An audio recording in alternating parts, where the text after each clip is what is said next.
be able to know if somebody's serious or not is if they're willing to sign it. If we can do this, but do it better and do it bigger.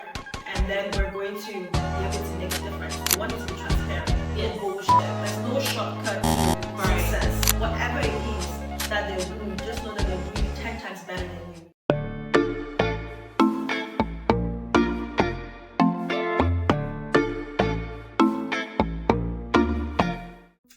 Hi everyone, welcome to another episode of the Deep Dive Podcast. I'm Raissa And I'm Gloria.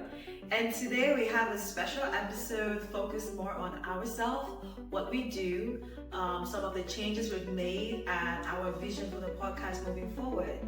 Yes, and we wanted to be able to have honest conversations. At the end of the day, we're human beings just like you, and we've been bringing a lot of different types of guests. However, we wanted to be able to have segments where we could have honest conversations and talk about our wins, our struggles, and everything in between, right? As small business owners and entrepreneurs, but be able to keep it real, because it takes a lot to put all of this together. Have all these types of guests, the production, behind the scenes, all of that, which I think we don't really showcase and we don't really talk about. Even just working together, doing a partnership with somebody, right? You're not always gonna see eye to eye.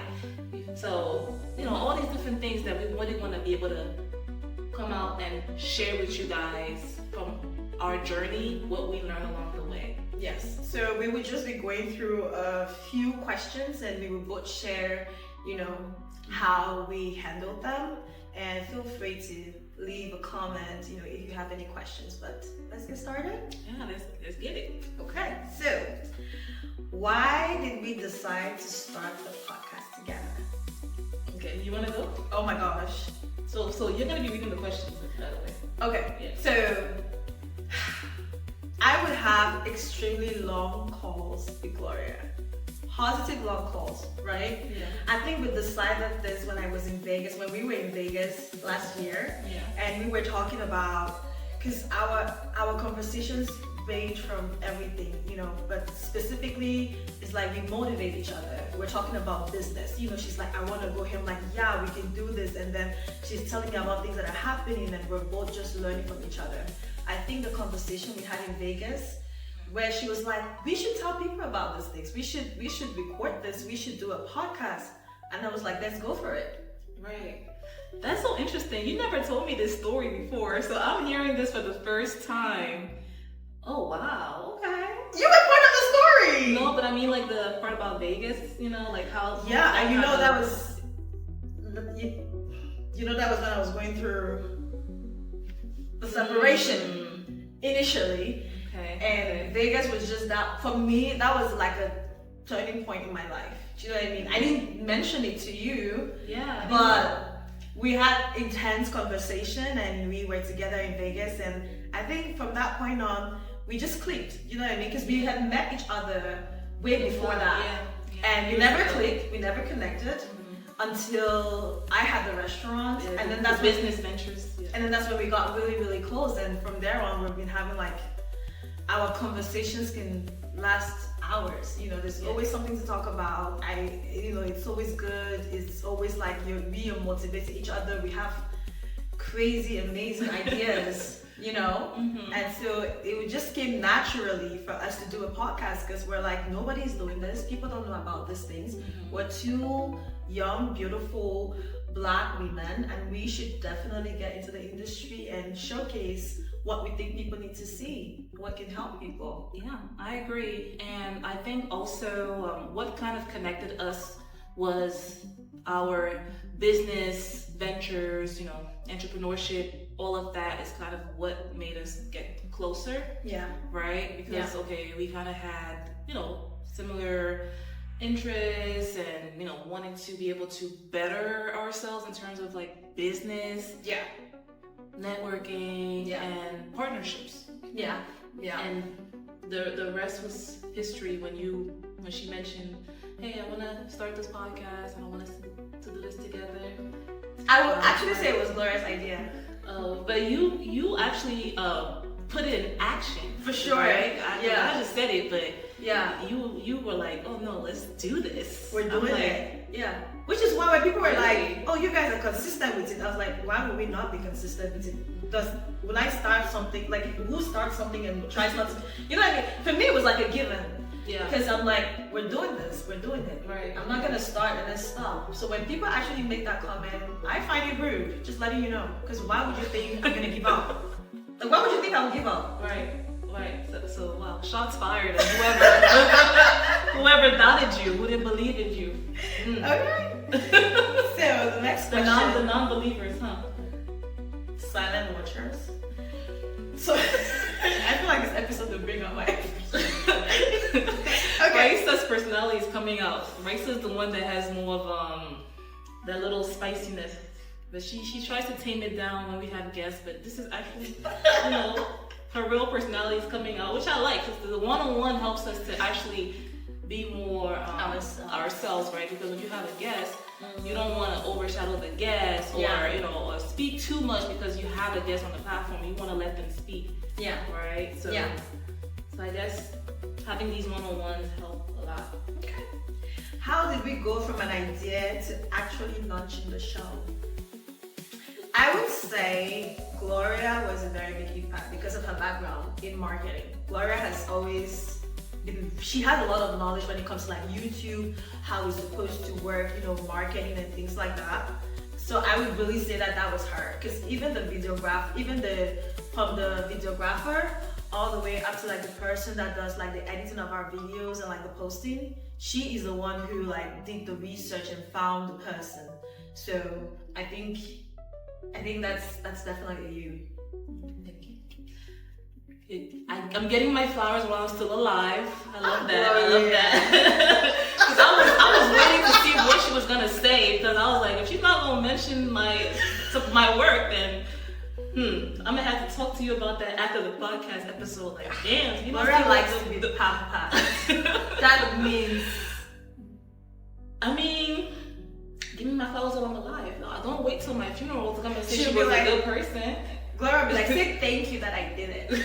I'm like, I was going to, but okay, thank you. No, but honestly, like starting this podcast was a lot of work. Like, we had to understand, okay, creating the thumbnails, creating the titles, people can click on it.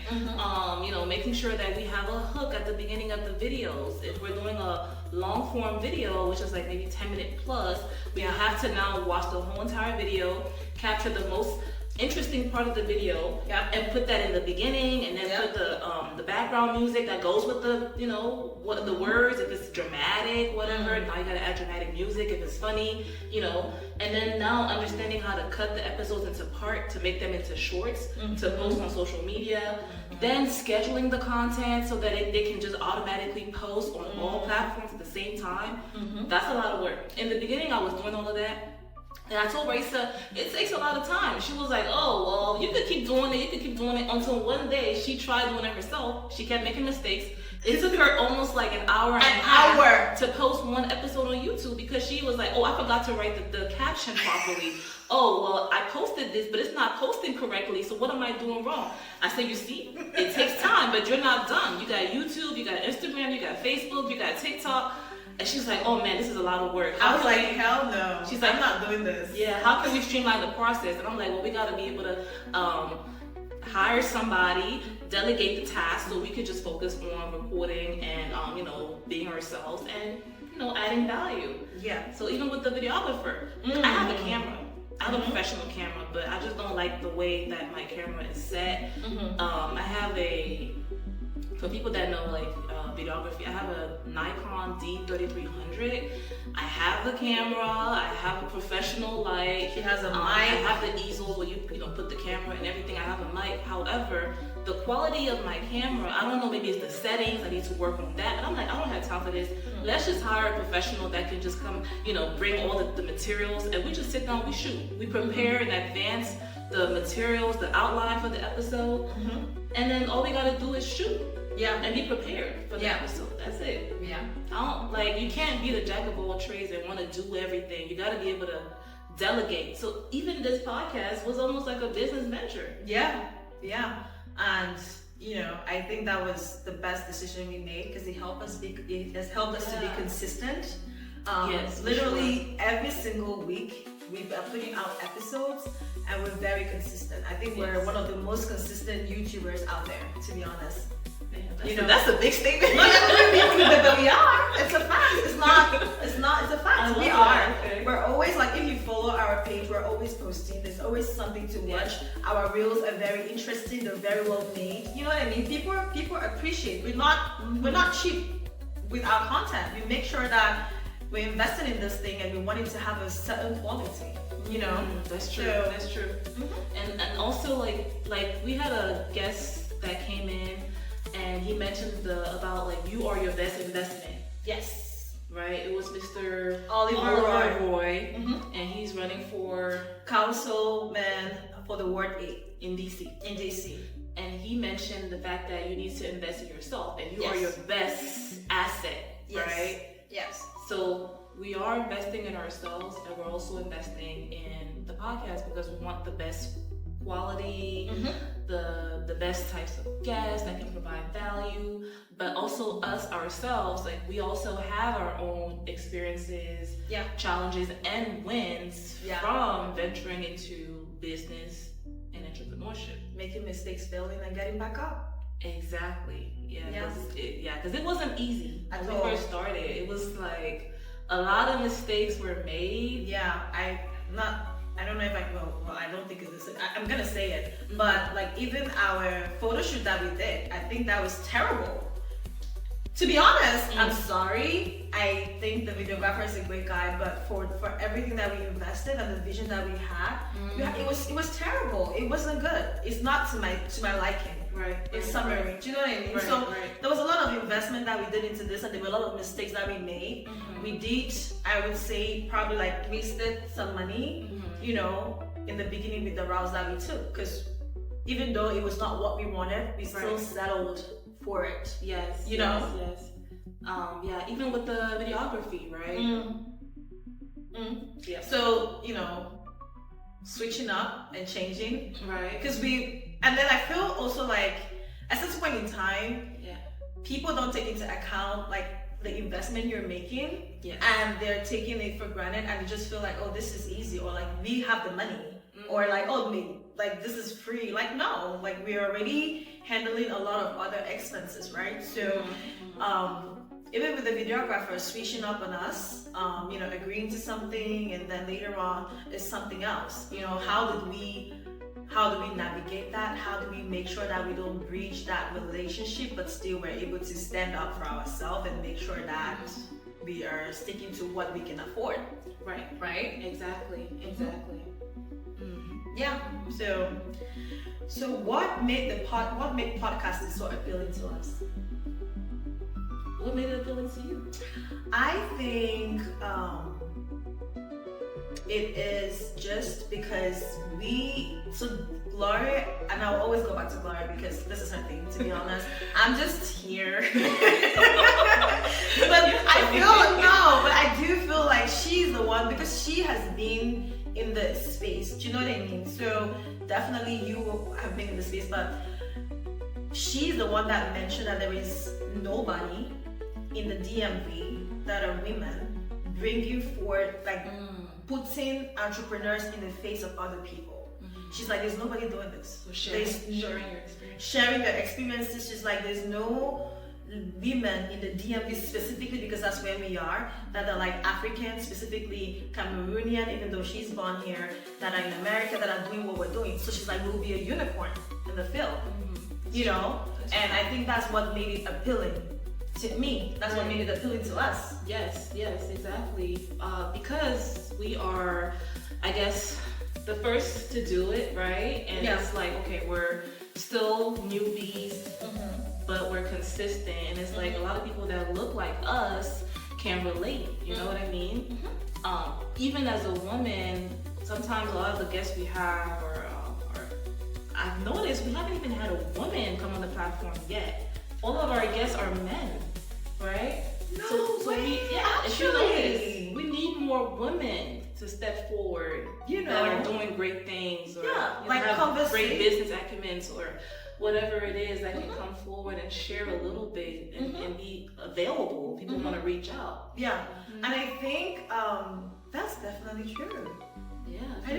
about that. And the funniest thing is, I feel like you need to sit up. Yeah, we need more women to come forward. Yeah. Mm-hmm. Wow. Yeah. It was a light bulb moment. Like you're like,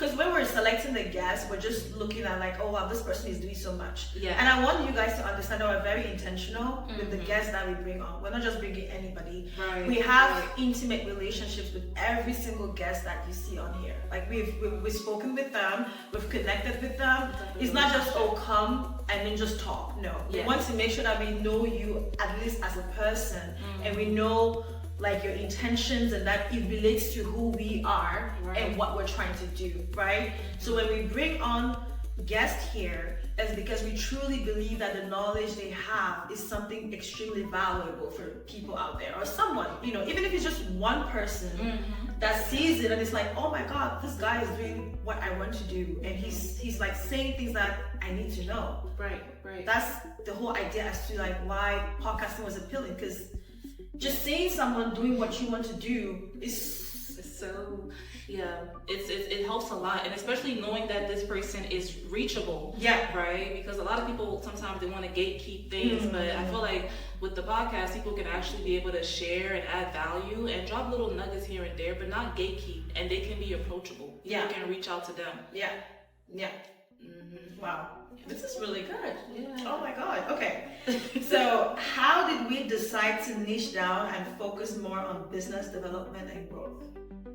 Okay. Yeah. Tell the story. Be real.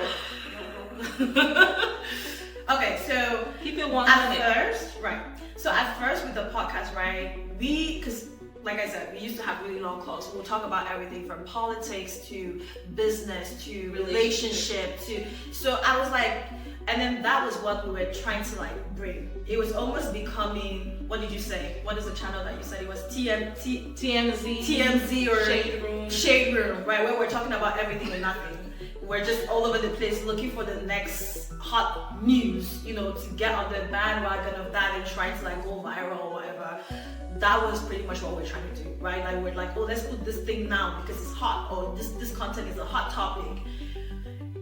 And we had a guest. He's not come on here yet, but a potential guest. We connected with someone. We connected with someone at an event, and we invited him to like, oh, would you like to come on the podcast? I was like, yeah, sure. And then he did a deep dive on our channel. And then he reached out to me. And he reached out to Gloria, and he was like, do you want my honest opinion? She was like, yeah, sure, go for it.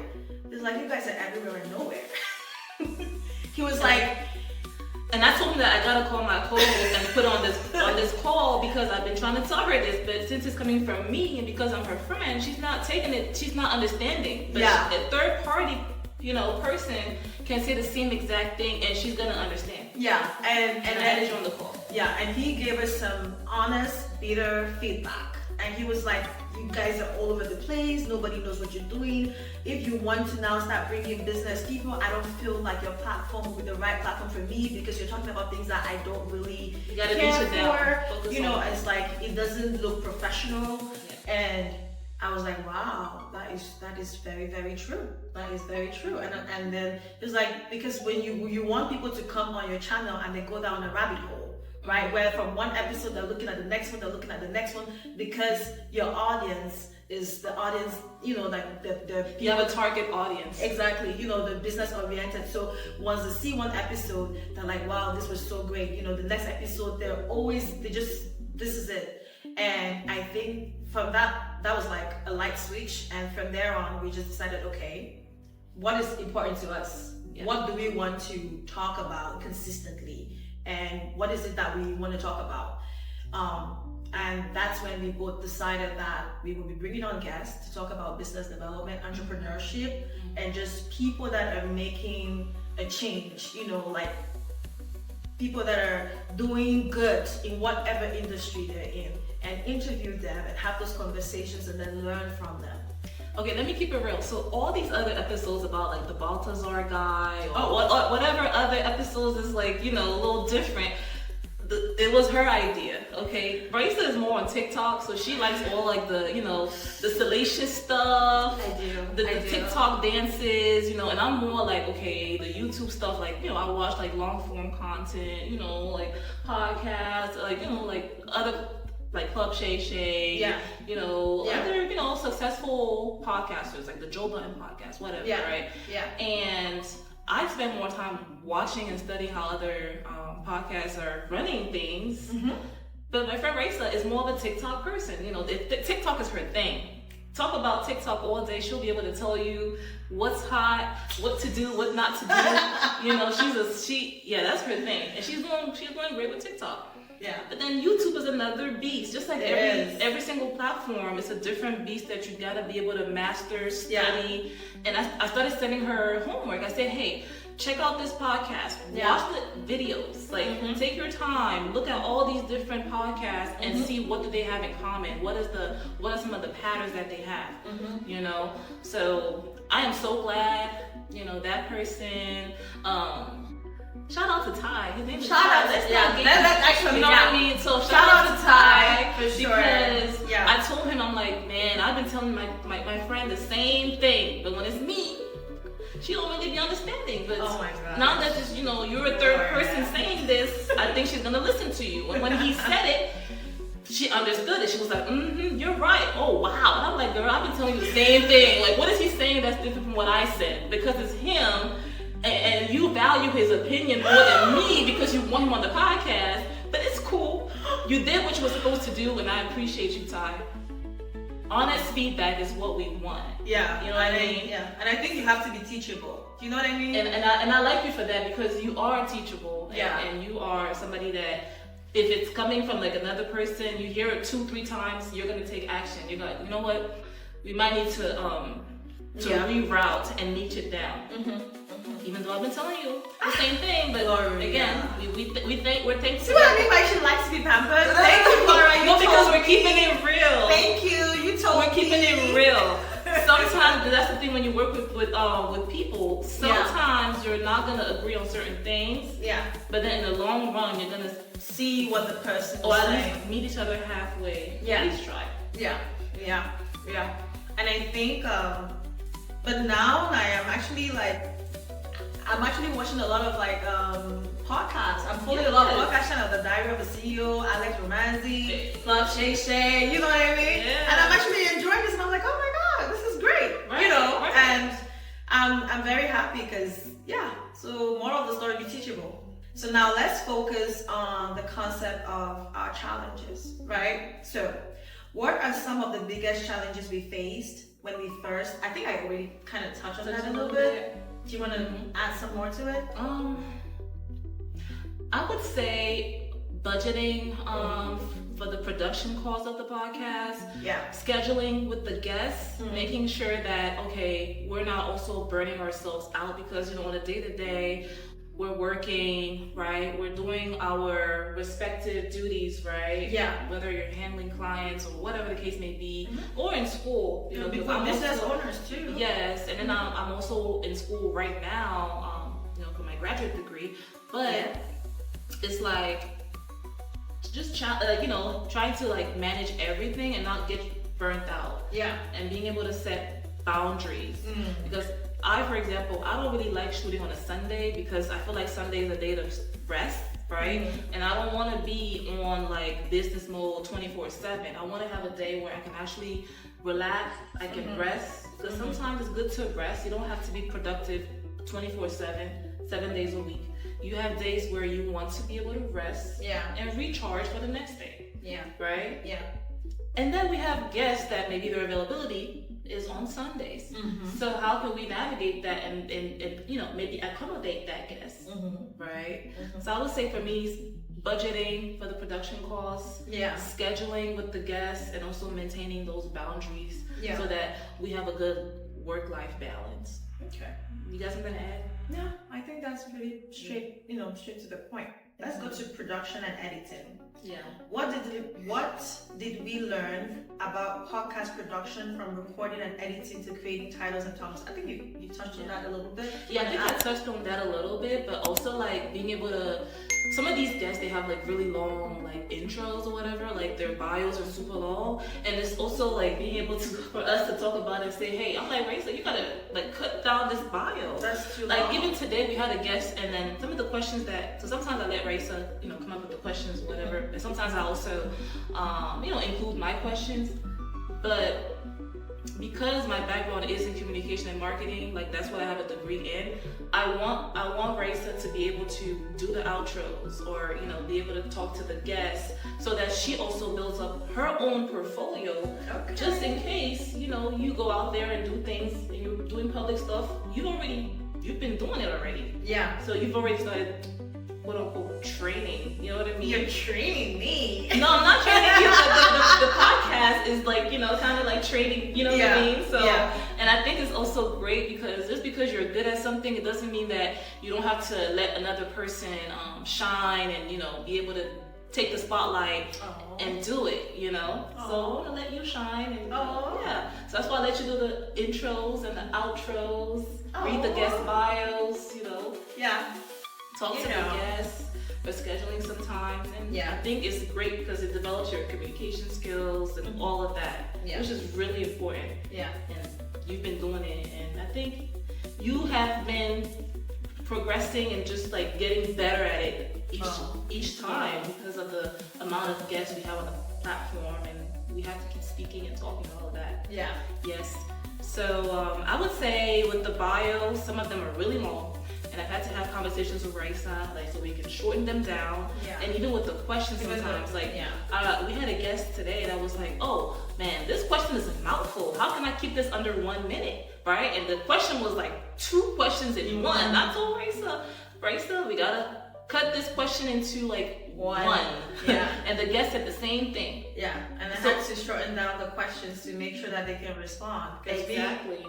And I think because we also had to take into account the time, right? So sometimes we would shoot an episode and we would just go on and on and on. I think in the beginning. Yes. And then later on we're like, well, we need to monitor our time, because we had a videographer at the time that maybe they charge per hour. Right. And you're with the guest and you're asking a question and the guest is just going on and on and on and on and on. Right. And they're saying important stuff and we don't want to miss that out, but at the same time we also have to remember that this is the time frame that we have scheduled for this to go on, right?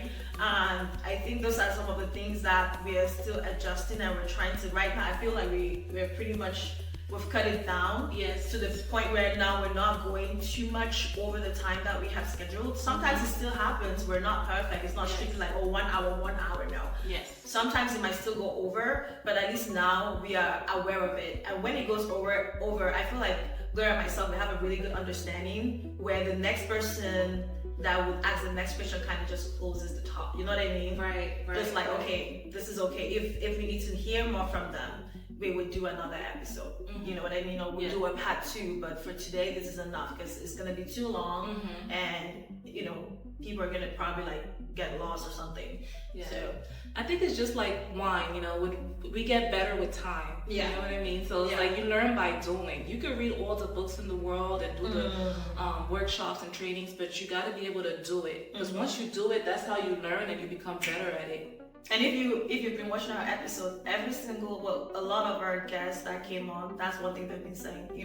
From Mr. Chinda to Mr. Jukang, all of them, even Mr. Stallion, right? All of them. I think that's like one of the things you have to understand if you're trying to start any kind of business. Yes, you're gonna have prior knowledge, but there's just procedural knowledge that you're going to learn from doing. As you're doing it, you're gonna get better. You're gonna understand that, okay, this does not work for me. This will be better. Maybe I should go this route. Do you know what I mean? I totally agree. Yeah. Our partnership. Oh my God. How important is trust and understanding in a partnership? Very important. That's like one of the most important things, right? Yeah. I feel like we have a lot of respect for one another. Yes. Do you know what I mean? And we are both shining in our own domain and expertise. to the point that, because I think it's important for you to respect your partner. You don't want to have someone that is a partner that maybe you feel is under you or like you're better than. Do you know what I mean? Because then you might underlook them.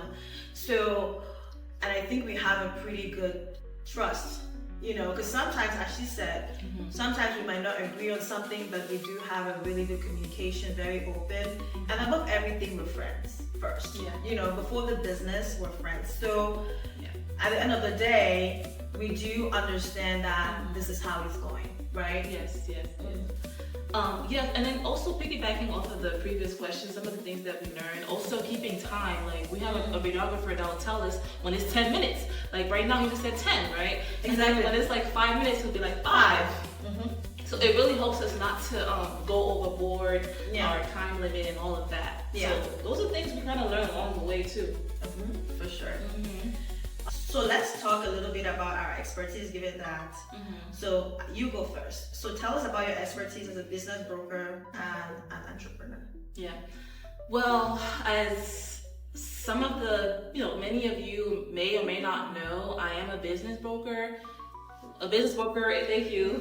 Hold on. First of all, she is in her firm. She is the youngest Black woman that is a business broker. Okay, she's the only one actually. Yes. So that's a big deal.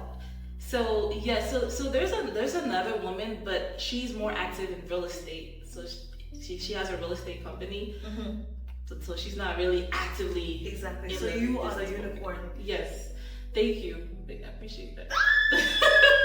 Yes. Okay. And also I have a small financial services company, which I think I told you I'm transitioning from doing the credit repair services for people to creating a platform where people can do it themselves, right? A do-it-yourself platform for credit repair where people can be able to track their dispute letters. They can see the actual dispute letters that credit repair companies utilize using the FCRA, the Fair Credit Reporting Act, and then they'll be able to automate some of the dispute letters.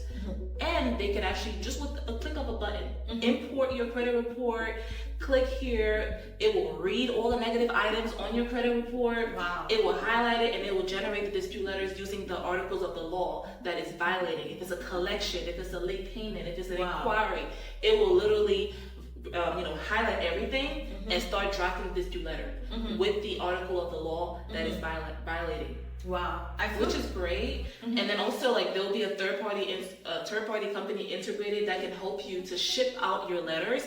If you don't want to print out the letter, go to the post office and send this certified mail. You could do it from the platform. There'll be a third party company that can print out your letters for you.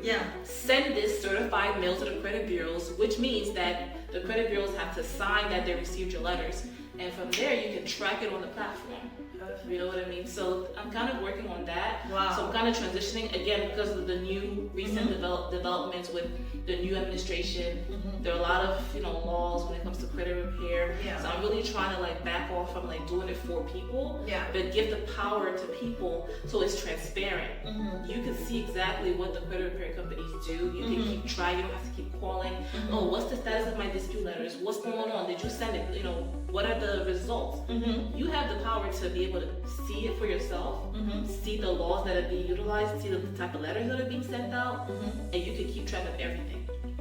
So I'm transitioning. I'm trying to really grow the business, strategize, and innovate. Good. Don't work against the AI. Work with the AI to create better products that you can put on the market. So that's kind of what I've been working on. It's not easy, to be honest with you. But I'm working on it to be able to launch it. I think once you do that, we need to have a separate episode where you break that down, because it's not easy. Because basically you're creating a whole platform to because one thing is that not only are you doing it yourself, but then you're making it so easy for the customer. You know what I mean? From the click of a button, from the convenience of your phone, you can do everything. And guess what? It's way cheaper than credit repair. Literally not even half, even less than half of what a credit repair company will charge you. Let's say a credit repair company charges you $100. This will be less than even $50. You know what I mean? You don't have to break an arm and a leg to get your credit together, and then you're able to see everything is transparent. Oh. You have the power in your own hands to fix your credit. So, see yeah, why she's my friend? See why? Do you see why? Yeah, girl. So girl, we're working on it. We're working on it. Okay. Yeah. What about the business brokerage? So the business brokerage, man, with the new administration. Yeah. So you remember when they had like a freeze? Federal loans and grants were being frozen or whatever? Yeah. I had a client, right, that was trying to buy a business, and he was going through the SBA 7A loan, which is the type of loan that you want to get if you're buying a business, right? SBA, they have multiple types of loan, but you want to get an SBA 7A loan. So with that, he went through the process. He applied and everything, right? He went through the whole entire process of him signing the NDA, the non-disclosure agreement for the business, the process of him showing me on proof of income, like so I can see he has money to buy the business, and also letter of intent, the letter of intent to buy the business, and also the tour where he could meet the business owner that's selling the business and take a tour of the facility, and I had to be there to facilitate that. We went through all of that. The final step was getting the funding. SBA 7A loan was being, they were trying to freeze it, right? Yeah. All federal loans and grants. He was so scared. He was like, I don't know if I'm gonna be able to buy the business. If they're gonna freeze federal loans and I can't afford it. Yeah. So I was a little bit apprehensive. I was a little scared about that too. Yeah. Because I'm like, oh my gosh, this is gonna mess up a lot of things in the business brokerage world if that goes through, right? Because a lot of business owners, they buy businesses through loans. Not everybody has cash down to buy a business, right? So I could say, with that's one of the challenges that I had. However, I'm still actively, working with other clients that we have contracts with right now to help them sell their businesses, and actively, vetting prospects that want to buy the business to make sure that you're not wasting your time, because sometimes people might be just window shopping. Yeah. Right? Yeah. The first sign to be able to know if somebody's serious or not is if they're willing to sign the NDA, the non-disclosure agreement, because with the non-disclosure agreement, it states that you cannot go and talk about this business because you're going to look at the financials of the business. You're going to look at the address, the location. You cannot go and start telling people about it because he might, the business owner may not want the competitors to know that he's selling. Yep. Their vendors to know that he's selling. Their employees to know that he's selling, because they might start panicking and they might start quitting. Yeah. He doesn't want to cause very important. So those are little things that, as a business broker, you have to educate people on the reason why you need to sign an NDA before you can see all of the financials about this business. Yeah. The full address, and before you can meet the owner, I need to make sure you're a serious person. Okay. So yeah. Nice. Okay. Wow. That's really good. Yeah. There's a lot that goes into the business brokerage. Yeah. But honestly, through that, I'm able to really meet a lot of high-level people. Like I told you, lawyers, law firms. They host events where we network and they have workshops. We learn about, how can you make sure that if you want to sell your business, you can sell your business to your employees, right? All of these different things. We learn how to be able to properly transact those type of transactions, and so you learn a lot, and you meet a lot of different types of people, high-level people, and people that are our parents' age, Been there, done that, and some tell you how to avoid a lot of things. And you learn a lot too. Yeah. Yes. Okay. So on my own end, I think I could call myself a serial entrepreneur at this point in time, right? Yeah. Yeah. So where do I even start? Okay, so I've had a couple of businesses that I've had a restaurant that a lot of people would know. It was in Baltimore. It's called The Anonymous. I've said hi in the past because it's currently closed right now. And I also had a healthcare agency at the time in DC, and I currently have another healthcare agency right now that is operational. So in my own experience, I don't know, where do I start? So I have experience in the restaurant industry. I also do have experience in healthcare, a very strong background with healthcare. And with the healthcare, I work with young adults that have intellectual and developmental disabilities in DC, offering them residential services, right? Helping them at home or even community services or just helping them to live an independent life. So think of like your kids or your friends or family members that have like autism, Down syndrome, things like that. We provide services to them in their home. I'm definitely working on growing that by connecting with people in the industry, also being more part of the community. That is something that I'm learning, because at first I was just so much in my head. I'm like, oh, let's just try to do it. Like, no, that's not the case. You're providing a community service. You have to be part of the community. You have to meet people in the community, and that's how I met Mr. Oliver Roy, because I was going to like this community events. And that's how you're able to connect with people, and when people can relate to you, they can trust you and your business, and they can trust you. They can trust that you will provide good service for them, right? And this comes from like a personal place for me, because even my eldest sister, she has Down syndrome, right? So she has always been intellectually challenged from a very young age, and I've always kind of been her caretaker, because I'm always the one in the house, and you know, and from a very young age, and she's never gonna change. She cannot fully recover. All we can do is just help her to adapt and, you know, try to assist her. So that came from like a personal place for me. And then with the restaurant, I think the idea for the restaurant, it was a restaurant and a lounge. It just came because I just wanted money, to be honest. You know what I mean? Yeah. And I love food. Anyone that knows me knows I love good food, not just random food. Like I love good food, fine dining, tasting. And I think that's something we have in common too. So I think I went to Aroma Lounge. Okay. They don't actually know this, but they inspired Anonymous. And Aroma is owned by a Nigerian. I've never met the owner, but you know, hopefully I hope to meet you one day. And I think when we went there, I was there at the time with my partner at the restaurant, and I was like, well, why can we not do this?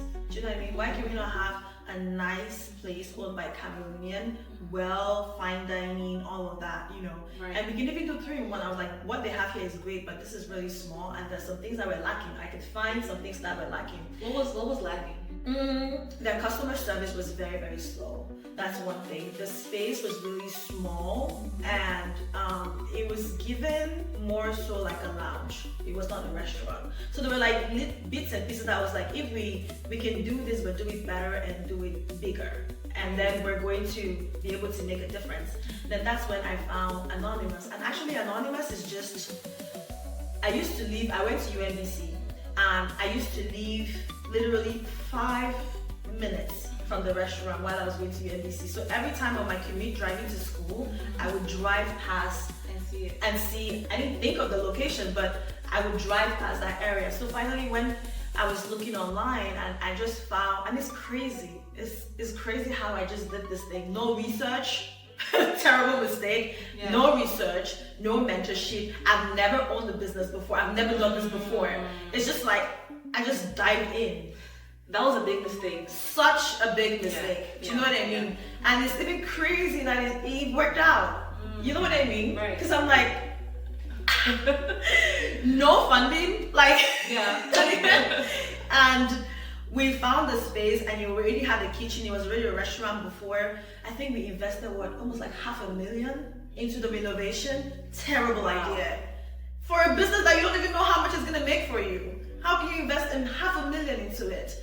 From like crazy loans that we took, we negotiated the rent, we negotiated the lease for the rent, but it was a terrible negotiation, because at the end of the day we were screwed, and we had no idea even when it came to like staff. And I think one of my biggest mistakes was even just like the partnership. I didn't understand the importance of the partnership that you're having. And I think ultimately, despite our mistakes, despite our lack of knowledge, there was a need for it in the industry. Because immediately when we opened, I kid you not, our doors were flooded. We were like, there was so many people coming in. And I think that's standard for every restaurant. I don't think it means that you're great. I think it's standard. Every time you open a restaurant, people are excited. They're like, oh, it's a new thing in town. Especially for Baltimore, that is very like niche culture. Everyone knows everyone. Once you're opening a restaurant, they're like, it's black owned, okay, everyone is running down there. But it's good, but the problem too is everyone is coming there, but you don't want everyone. What standard do you want your restaurant to have? Who are the people that you want to attract? Do you know what I mean? Right. What is the crowd you want to attract? And what is even from the music you're playing to even the things you allow to happen, and even the staff you have, how the staff dresses, how they address the customers, all of that plays a difference. Yes. And that's how you were able to learn. Yeah. So, you know, the first year was definitely so challenging. We ran through, I think altogether we ran through probably like 200 staff. That's a lot. No kidding. From management to server to bartender to bar backs to people, the cleaners to the cooks, it was terrible. And I would take full accountability to just say that even our management, you know, was bad. Because you don't even know what you're looking for. You're trying to hire someone to do a job that you don't even know how the job's supposed to be done. And you're like, okay, well, I think I want to see the money. Okay, let's follow the money. And you're like, I think this is what I want you to pay attention to. This is this. And then they come and they're like, well, I've been doing this for a long time and this and this and this. And you don't even know how to like catch their mistakes. Because you've not done, you don't know about it. You know, so it's like, you know, from the diary of a CEO, it's like, it's an unknown. You don't know what you don't know. You don't even know that you don't know what you don't know. You know what I mean? Like, you're totally in the unknown. And I think this is standard for a lot of businesses. Sometimes even when you have knowledge and your research, you still get in that place of unknown. But you don't even know what you need because you do not know you needed it. Some things that I would give as an advice to anyone trying to open their own business is really understanding the core of what you want to do. So what is it that you want to be known for? What do you want your restaurant to be known for? Or your, you know, is it the food? Is it the ambiance? Is it the drink? And you want to make sure that you really focus on that and not so much on the aesthetics. Right? Aesthetics is nice, but that can always be adjusted, and you don't want to invest too much into the aesthetics, you know, because at the end of the day, that's someone's building. If you've not bought the building, it's not really yours, so you're really investing into another person's building, which they would own, and then you're making it better for the next person if you decide to leave. So I would say, make sure that you don't dive head in with your investment. You don't want to put too much money down without even knowing what your return on investment is. You want to make sure that you try to educate yourself, you know, look at other restaurants that are doing what you want your restaurant to do and try to see what you can copy from them, what you can learn from them, and also how you can structure your own business to be able to do that and better. Right. So I would say 3 things, right? So the first thing I would say is making sure that you build a lot of relationship with the community, right? Yes. So you are part of the community or part of different organizations and associations, so that by the time that you do have a business, whether it's a restaurant or any other business, you're able to have these members of the community that are other fellow business owners say, hey, okay, we need a space that we need to host our next meeting. Can we use your space? So now you're making money from, you know, event space, right? And then now catering, we have a company event like for employees, or we have the Chamber of Commerce hosting an event. We need catering. So now they're thinking about you because you are a part of the organization or associations. Whether it's chambers of commerces, like for example, I live in Baltimore City, so Baltimore City Chamber of Commerce is, for me, is a no-brainer, right? And other organizations like DPO, Downtown Partnership of Baltimore. So they have a lot of events that they do to educate people in regards to what is going on in Baltimore City, where's some of the funding going, and other people that are there are decision makers. So you're able to actually meet people that are decision makers, working with the mayor and the governors and all of that, that can, you know, be able to help you or guide you towards the right direction in terms of your business, even with funding or other initiatives, right? That you might need. And also, I would say another thing is you want to make sure that you learn from other business owners that are in the restaurant industry. For example, I'm a foodie, so I like to eat out a lot here in Baltimore City or, you know, anywhere, DC, anywhere when I travel, right? I like to try new foods. So I would say that it's good to be able to learn from other business owners that are willing to share. I think I told you there's a major company here. They own a lot of fine dining restaurants here in Baltimore City. And not even just here in Baltimore City, Miami, New York, Pennsylvania, and they're doing well, even Washington, DC. And I told her that the next time you open another restaurant, this is for you and anybody listening that's thinking about starting a restaurant, you want to make sure that you tap in with these type of companies, because some of them they offer consultations where they will come in and help you structure your restaurant. Yep. It will help you find good team members. They will help you with your marketing. They'll help you to scale your business, find other ways to be able to grow your business. And this specific company that I'm talking about that have chains of restaurants left and right, they offer restaurant consulting services. And that's what I told Raissa, next time that's what you need to do. If you're ever thinking about opening up another restaurant. And anybody listening should also, do the same thing.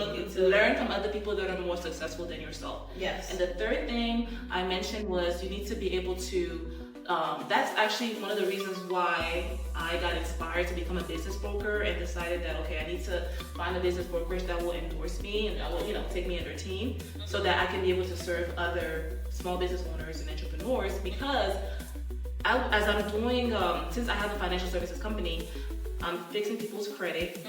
I help them also get, funding, because I work with different lenders as a loan broker.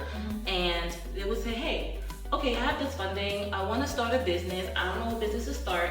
And I would be like, okay, well, I'm giving them ideas, but I'm like, I'm not a business broker.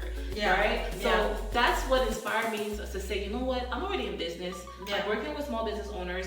I need to be able to work with a business brokerage where I can also learn from the business brokerage, get the training, get the credentials that I need to be able to help other people that have businesses. So as somebody that wants to open up a restaurant, why don't you just buy an existing, restaurant, a successful restaurant that is doing well, that you can see the numbers, you can meet with the owners will train you for at least 2 weeks, because any business that you purchase, the owners have to train you for at least 2 weeks. They will give you their book of businesses, their vendors. So you are not, learning from scratch. You are just following a blueprint. They will literally give you everything that they have available for you to be able to succeed, right? So again, those three things is either, you buy an existing restaurant that's doing well, right? You look at the numbers, they have a good revenue, and they will train you and they will give you all their book of business, all their clients, their vendors, everything. The second one is you want to be able to network within the community, join different organizations. If you live in whichever city or state, I live in Baltimore City. So for me, it makes sense to join the Baltimore City Chamber of Commerce. There are other people in the industry that are business owners, small business owners, entrepreneurs that we can network with and be able to provide business, right? They will be able to help you with, okay, we need catering. We're gonna work with you. We need a space to host our events. They're gonna work with you. And then the third thing was work with a consulting agency that specializes in restaurants. Right? And they will be able to put the systems in place so that you're not making the mistakes of a rookie starting from scratch. So those are the three things that I would say. And the last thing is location. Parking. You want to have a place that has parking. Right? Because again, if people can't find parking, they're gonna go to your competitor. So 4 things actually. Well, but so definitely parking, unless you're like really in the city, because DC does not have parking, but the restaurants are still full. But just have to put that into consideration, right? You have to put that into consideration. But I think you definitely mentioned a lot of good points. We even had an episode, right, where we spoke. It was not really an episode; it was more like a really small reel where we attended. I think it's a Baltimore. What was that? What did we attend? Was it the Baltimore government contract? The government contract. There was a workshop on how to get government contracts. Certifications that you need and all of that stuff. And then where to find the contracts. And there we met. I think I told you about that event, right? You did. I invited you to the event and you came through. And then I think we met this guy. He's a business broker, and he was just telling me like it's easy, just buy the business. And he owns an established franchise. FedEx. He owns a couple of FedEx. He even told us about hotels. Yes. Okay. So for sure, you don't have to dive, learn from my mistakes, and do things a better way. Like now, if I'm going for it, I know the better way to do it. So business broker and financial services, and I, former restaurant owner and a healthcare provider in DC. So that's what we do. So moving forward, we're rounding up. This was such a great conversation. Okay. It was. So what is next for Deep Dives? And how do we plan to expand the podcast further and connect with our audience? Okay, you tell me. Okay. So, what is next? We'll definitely keep it very consistent, right? Why are your arms crossed? That body language is like defensive. You gotta. Body language speaks It's volume. not professional. No, body language speaks volume. When people have Really? their arms crossed, it's defensive. You gotta be open. Oh wow. Yes. Why should I be open? There you go. I don't want to be open. I'm just messing with you. I know, you always. But so the next phase for us, I think, is now we have told you guys that we're narrowing down our niche, we're narrowing down our content. So we'll definitely continue putting out this type of content.